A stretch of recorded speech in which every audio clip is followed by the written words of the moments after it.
For all of us, it's about predicting where the consumer is going and getting half of it right. One of the things we want to do is create ads that don't suck. Embracing change creates great possibility. I'm Alan Hart, and this is Marketing Today. Today on the show, I've got Nancy Richardson. She's the Chief Marketing Officer at Goodman Brand. She's held marketing leadership positions at brands like Starbucks and Lululemon, served as the CMO of health tech startups such as Clearly, Qantas, and Bright Labs. She also serves as an advisor to a number of purpose-led brands and is the author of Work Freely and the CEO and co-founder of Mom and Pop Shop Marketing. On the show today, Nancy and I talk quite a bit about Goodman Brand, the purpose behind it, how Russel Wilson, the NFL quarterback for the Seattle Seahawks, is involved and helped to co-found the company, as well as many projects that they have underway, like the Everyday Hero Project. I hope you enjoy this conversation with Nancy Richardson. Well, Nancy, welcome to the show. Thanks for having me. I'm excited to be here. I'm excited that we're in two different rooms because I hear you're into kickboxing and jiu-jitsu, and I don't want to get beat up today. Yes. I love those two things. And, I'm an athlete at heart. So physical strength is one of my core values, and I just love doing it. So I'm just curious, like, when did you pick up those two things? Because there's physical activity like running and cycling, and then there's jiu-jitsu and kickboxing. Like, how did that happen? I think it's the dynamic between two parts of my personality. One is I used to be a competitive soccer player. So for that, naturally, I gravitated to kickboxing. I really love jiu-jitsu, though, for the strategy. So it's a little bit of getting that physical exercise and then also working on something that's very strategic. I like it. Well, you've had some very interesting stops along your career journey, from Starbucks to Lululemon as just two examples. I would love for you to tell listeners and myself a little bit more about your journey from those places to this being the Chief Marketing Officer at Goodman Brand. Sure. Well, it's definitely been an interesting journey with lots of twists and turns. I was born and raised in Hawaii and graduated from the University of Washington with a finance degree. And I spent 6 years in banking until I realized this was not what I wanted to do for the rest of my life. At that time, I was married with a 3-month-old baby. And I thought, if I'm going to go to graduate school, now was the time. So I focused on brand strategy and marketing and landed my first marketing role at Starbucks with the help of my mentor, Christine Day. And Christine went on to be the CEO of Lululemon. So after several years at Starbucks, I left to lead the brand and digital team as the vice president at Lululemon during their major growth period between 2010 and 2015. And then from there, I wanted to dive into the excitement of all the purpose-led startups that were happening in the world. So it was here that I started to really take on various CMO roles over the course of 5 or 6 years, just really learning the value of a dollar and what it takes to build a company from the ground up. And so all of these experiences and relationships along the way developed my opportunity that ultimately led me to Goodman Brand. Okay, gotcha. And you have worked in like the startup world to the mega brands, if you will, like Starbucks, and you just talked about the value of a dollar. Was there any key nugget of insight or like slap in the face, maybe going from like big budgets to little budgets or back and forth? I'm just curious. Well, having gone from a $13 billion company at Starbucks and $1 billion company at Lululemon, my first opportunity was to be CMO of a health tech startup out in Boston. And I did all my research before I moved my family across country. And within 6 months, they ran out of money. That was a lesson learned that it's so important when you have a company that has $400 million in the bank, it's really easy to be successful. And when you have a company that has a finite amount of money in the bank, you have to be so strategic and work with your partners to keep it alive until it starts to thrive. And that can take a while, and it takes a lot of partnership and a lot of strategy to make that happen. Got it. Well, I want to talk before we switch gears to Goodman Brand. I definitely want to spend quite a bit of time there. You've had another company on your resume, Mom and Pop Shop, that you founded, and a book that you've co-authored called Work Freely. And they they seem to be interrelated, and just wanted to ask, like, what's that aspect of your professional life? Yeah, well, one was built out of necessity and one was built out of legacy that I wanted to create as a leader. So, Mom and Pop Shop was the necessity. It's a company I started about 5 years ago when I was the CMO of several different startups, where I needed a nimble team of freelancers that I could draw upon whenever I needed them, in order to stay agile while keeping my fixed costs down. And agencies are expensive and lock you into contracts that aren't optimal for growing businesses. So, Mom and Pop Shop is a curated full spectrum network of marketing talent built to kind of quickly and efficiently get the work done without the overhead of an agency. So, we actually use Mom and Pop Shop for this purpose, serving as an extension of our team at Goodman Brand. And then Work Freely is my book, and it's really about legacy. And the book is a series of short stories about my life and career. It provides coaching on what it takes to create a life you love by living and working in ultimate freedom. So it's about loving your job and loving your life at the same time. And at this point in my career, that's what it's all about. And success for me is helping others achieve this sooner than I did. The book sounds fantastic. I haven't read it yet, but it's quickly making it on my list. Like, that seems like a lot of transparency. Like potentially a lot of vulnerability that you're displaying in a book that's about you and life stories that surround you. Like, was it hard to want to do that? Well, I I'm think so about glad that. you It's brought a it little up. scary. It's a little scary for me to think about. I'm so glad you brought this up because when I first started writing it, I thought, oh, this will just take me 3 months to complete. At the end of the day, it took me 3 years. And during that 3 years, it wasn't just the matter of the amount of work, but there was a lot of talking myself out of it and talking myself into it. And why would anyone ever read it? And what does my story really matter? And so at the end of the day, I just decided to go for it. And the whole idea is to create something that potentially could help other people. Okay. No, it sounds fantastic. Well, let's talk about the day job today of CMO at Goodman Brand. First, before we get into it, I think listeners probably need a little bit of a background on what is Goodman Brand as a brand and a business. I know Russel Wilson, the NFL quarterback for the Seattle Seahawks, is founder of the company. Can you tell us a little bit about the founding story, if you will? Sure. So, about 5 years ago, Russell and his co founders started Goodman Brand under the premise that the world does not need another fashion brand and that men want it all and they want a trusted source and solution. They want a brand that cares about doing the right thing and they want comfortable products that help them kind of flex throughout their day between home and work, sports, and entertainment. So, without having to change outfits every time. So, this is a brand that was built to create large scale positive impact from the very beginning. And Goodman Brand partnered with Russell's nonprofit organization called the Why Not You Foundation to invest 3% from every sale into the foundation. And the foundation supports children's health, fighting poverty, and also educating our youth to be our future leaders in the world. I mean, that's a fantastic purpose. Tell me a little bit more about the foundation work that is benefiting from this, and where did that begin for Russell, I guess? So the foundation started a couple years before Goodman Brand, and like I said, the foundation was really built to enable and empower our youth. 3% from every sale goes to the Why Not You Foundation, and then that investment also flows through to an organization called Friends of the Children. And for every $100 we invest in Friends of the Children, it provides a mentor, it provides goal setting for the children, it provides meals and transportation and activities. And these mentors, which they call friends, stay with their youth for 12 years no matter what. So it's a long-term positive impact that we really directly create for each child through that program. Yeah, I mean, it sounds like it's almost an extension of their family. 12 years is a long time to spend with. It is. It's an extremely moving and meaningful program. Yeah.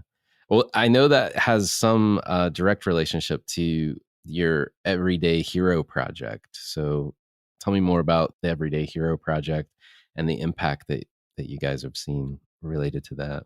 Well, I love talking about this project because it speaks to our mission, which is to lead, inspire, and live. And how it works is anyone can nominate their hero by posting their hero, any gender, and tagging at Goodman Brand with the hashtag #MyEverydayHero. And we'll choose a hero each week. And what we do is we send them a really cool Goodman Brand outfit and tell their story in our channels. And by highlighting these everyday heroes, our hope is to inspire others to do the same and live their life with a higher purpose to do good.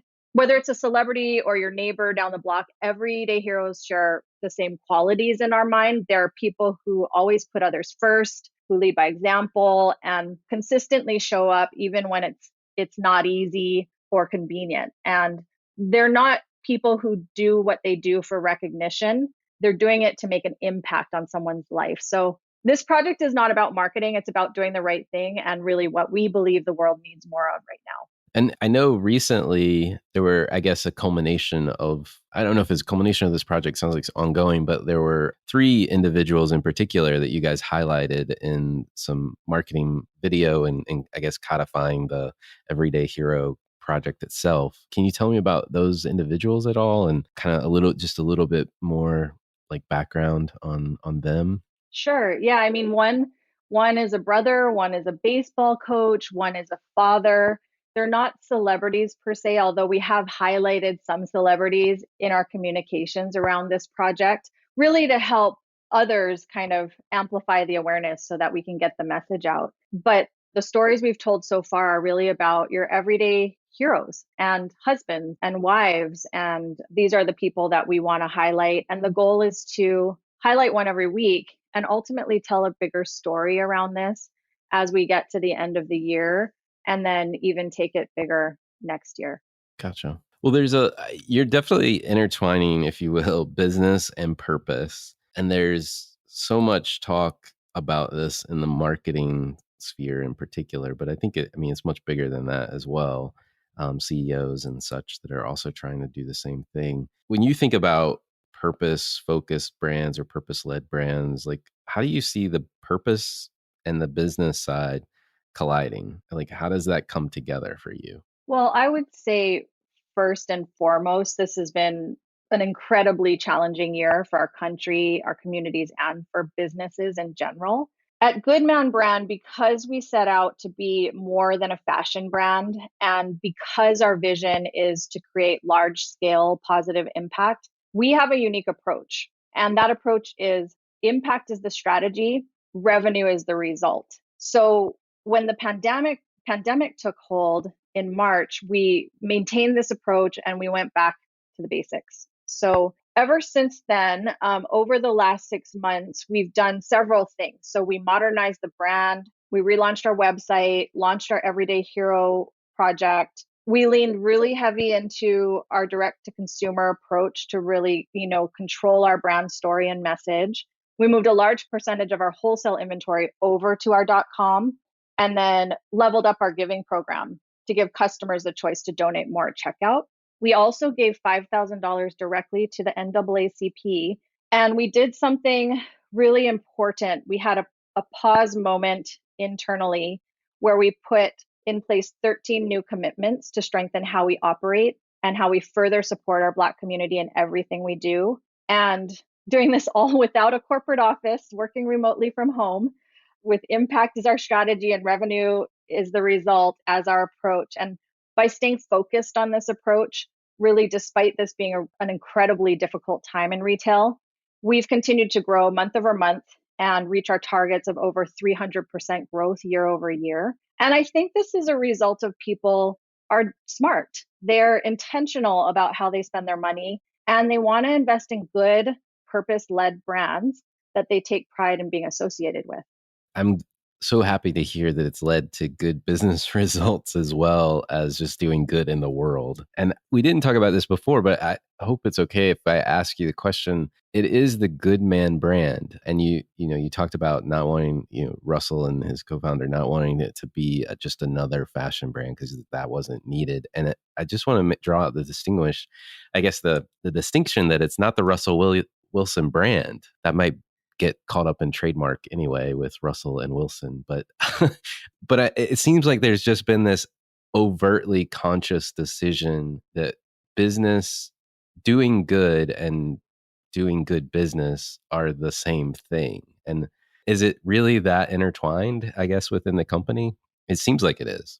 It definitely is. It's how we do business. And we start with impact at the beginning of every month, of every forecast, of every planning period. To date, we've raised over $1 million for the Why Not You Foundation. And at the beginning of every monthly report is a report on how much we've invested in the organization. And then, of course, we have a business to run. So we've got detailed KPIs on every single marketing channel and business channel to make sure that we're developing a thriving company.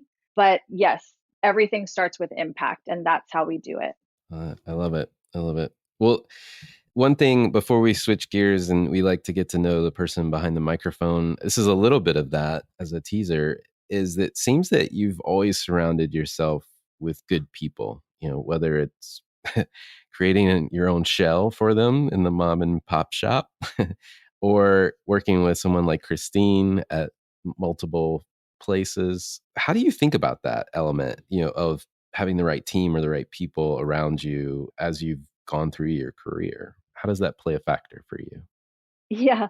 Well, I appreciate the compliment, but I wasn't always like that. Early on in my career, I used to try to be the smartest person in the room. I constantly compared myself to others. I was always trying to prove that I was worthy of the roles I had. And I'm sure you can imagine the types of performance reviews I got with that approach. So it wasn't until my time at Lululemon where I really started to learn that relationships are everything, and trying to be the smartest person in the room will only get you so far. So I actually wrote a chapter in my book which speaks to the importance of making your role obsolete. And this doesn't mean leave your job tomorrow. What it means is that in order to achieve that next level of success, it requires letting go, holding space for others to thrive, and being a good partner and asking for help when you need it.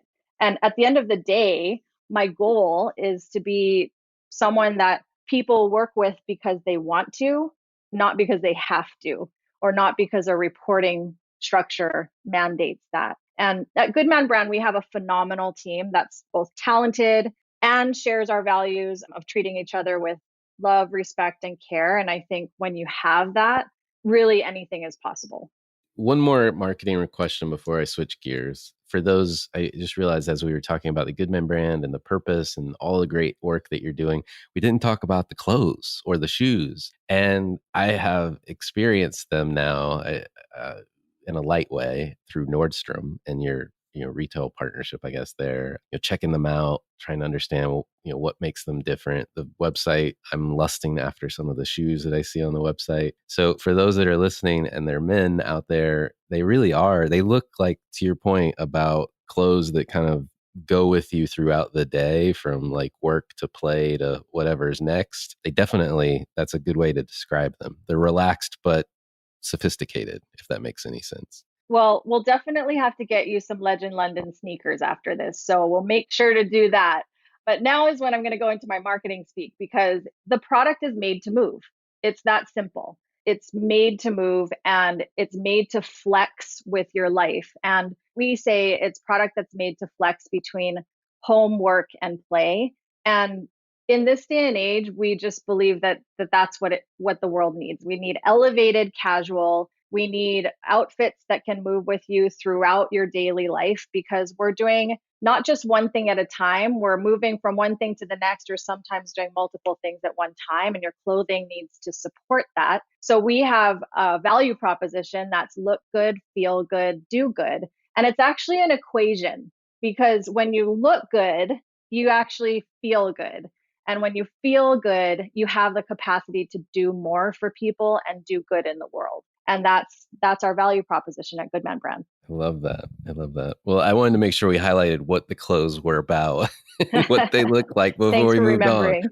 Yes, yes. Well, so let's do switch gears and talk about a little bit more about you. And my favorite question, frankly, to ask is, has there been an experience of your past that makes who you are today? I think this is a a deep question. I mean, I could probably answer it in so many different ways, but one thing that really is comes to mind for me is I grew up in a Chinese family, and as one of two kids where boys were put on a pedestal and held to a higher standard. Naturally, my brother was the golden child, and I was the girl who was never really expected to achieve much in life. My parents wanted me to be happy, but they didn't have a high expectation. And I knew I needed to work hard in order to show that I was worthy and capable. And yet, in doing that, I realized that working hard was not enough. So, in addition to my schooling and business career, I was a competitive soccer player in high school and college and went on to be a professional coach after graduating. And this sense of competition coupled with hard work is what I realized it takes not just to be good, but to rise above. And hard work can be learned, but that competitive nature is very hard to teach. I can say that as an athlete and also as a coach. And I'll always be someone who works hard, and I'll always have this competitive nature about myself because of the way I grew up and where I came from. And I think much of this comes from the work that I do. It comes through in the work that I do with Good Man Brand and other successful brands that I've worked with along the way. Well, what advice would you give yourself if you're starting all over again? Well, I've given myself a lot of advice, but maybe one of the most powerful things I would say is find the gifts in everyone that you work with. And it's oftentimes those that you clash with that are your most powerful teachers. It's making me think, not wanting to ask the next question. That's really good advice. I'm thinking about those people that I might clash with on a daily basis now and thinking, I do need to find the gifts because you're right. Those people can make you better. They can make you smarter. They can help you make better decisions. Yeah. Well, it's a hard pivot to go from that to my silly question, but I'll just do it. The silly question is, and I've started to get a lot of tips of things I need to go buy for myself. Has there been an impactful purchase of $100 or less, say in the last 6 to 12 months? I honestly haven't bought much over the last 6 to 12 months, but one thing that I did do that probably cost about $100, maybe a little less, was building a fire pit in our backyard to get off screens and spend quality time outside in the fresh air with my family during quarantine.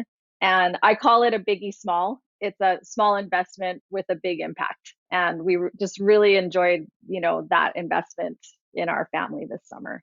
Yeah, that sounds like a great idea. I'll give you one more just because this one still stands out, and I haven't purchased it yet, but I need to. I need to get the machine first. But I was talking to another CMO, and it was similar in many respects.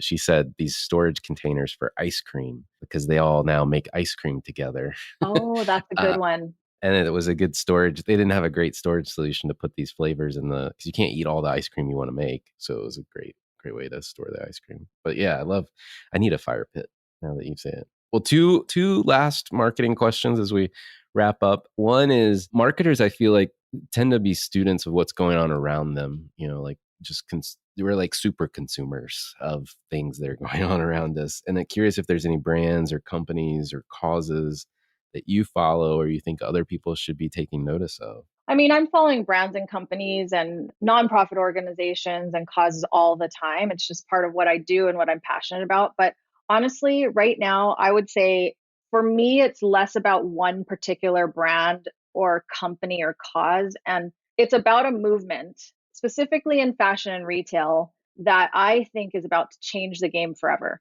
And it's good brands. It's those brands that empower people, brands that do good for the planet, and brands that are solving a problem. And I think these good brands will start to emerge and set a new standard moving forward. Goodman brand is one of those brands, obviously. We've been around for 5 years, but I think we have an opportunity to go even bigger starting now, given the current landscape.